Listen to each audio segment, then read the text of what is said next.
Hey guys, I'm here in Hemingford, Quebec with my buddy.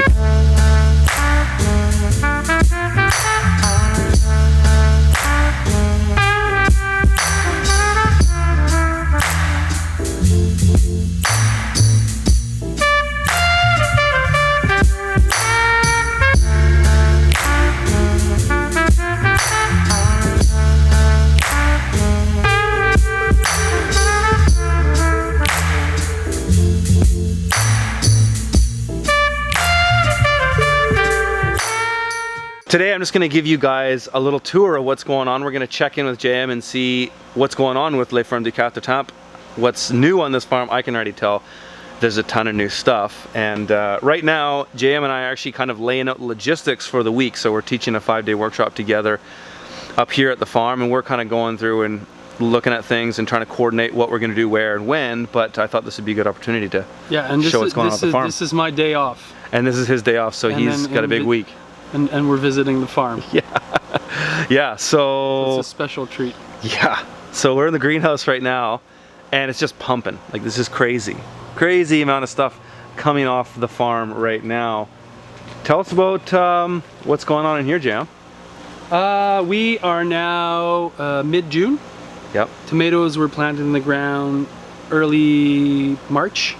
They were started in the nursery early January. And so these are indeterminate tomato vines. They're going to their wires, and the wires are 8 feet high, and we're just reaching the wires now. So now you're gonna do some lower and lean action. Yeah, that's gonna start with the ladders, but we've been pumping out a shitload of tomatoes for the last 2 weeks. This week actually was the bumper crop, and we can see it here better. And it's just been really good. The woman that runs the Tomato House program is really on it this year, and it makes a big difference. And so the plant look healthy, and you know, you see how they're filled. Check them out here. Like, this is, you know, this is where we're at. Boom. So this is, you see the grapes. So this week we're harvesting this one, and then we're gonna move on every week, but the next 2 weeks they're just filled with tomatoes. So every week we come, we fertilize the ground.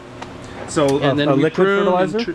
No, we use a mix of sulfomag, chicken manure. Sometimes we put either compost or alfalfa meal, but we're feeding the soil and feeding the plant. You're feeding every week? Yeah. Wow. Yeah, every week. The drip is on a timer, and the greenhouse is also on a climate control program, where if it's above X Fahrenheit, it goes open and closes at night. And these are the parameters that we need to kind of keep in sync with where the plant is at, and the watering and the fertility. It's like driving a Ferrari. You need to kind of, you know, be good at this, because it goes really fast. Yeah. They're growing about a feet a week. Wow. Yeah. Wow. So yeah, that's the lower and lean stuff up there. So when the foliage reaches up there, then they're gonna lower these down, and then they'll start to bow out. And I mean, so have you lowered them already? Yeah. Okay, so that's why they're bowing out. Yeah. And so I was asking JM about this too, but there is one bed space between these. Yeah, so these were carrots that we harvested in early April, and then once these were harvested, it became where we harvest, because the plants are started with 2 heads. They're grafted, and then they just take more space with so there's a double leader. Each plant has 2 liters. You see here.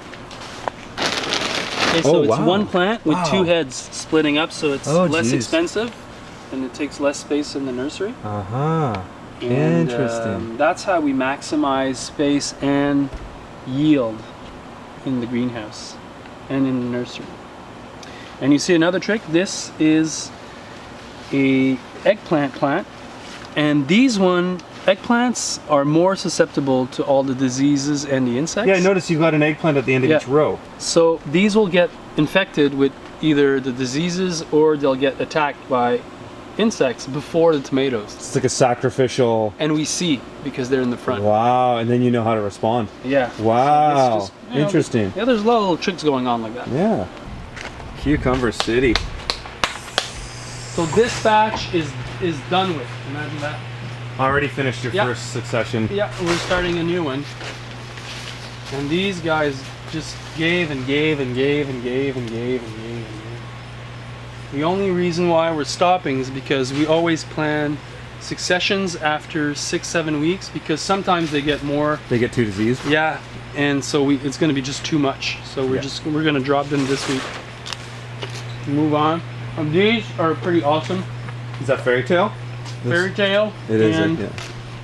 this one I'm not sure, but the eggplants are cranking. Eggplants, greenhouse eggplants, are very hard to do because they attract all the diseases and all the insects. And so you really need to have a program where you're bringing in beneficials, and you kind of need to know what you're doing. Yeah, there's a real science to this. But peppers are awesome. Look, you got some fly tape. So this is, we're June 15th. Yep. And we're harvesting, red. Colored peppers, June 15th. Yeah. That's amazing. And we're in Quebec. Yeah. We're in a cold climate. What is the zone here? Like zone 4? You know that the zones in Quebec, in Canada and the US are not the same. Is that right? Yeah. We're in zone 5 here. Is it a USDA zone? No. Oh, really? So that means something different in the US. Mm-hmm. Oh, I didn't know that. Check out this farm. They've got sort of the lean concept coming in here, where they've got all their protocols on the board. So if anybody's new and they want to know how to do it, it's all there. Here's the next succession of cucumbers.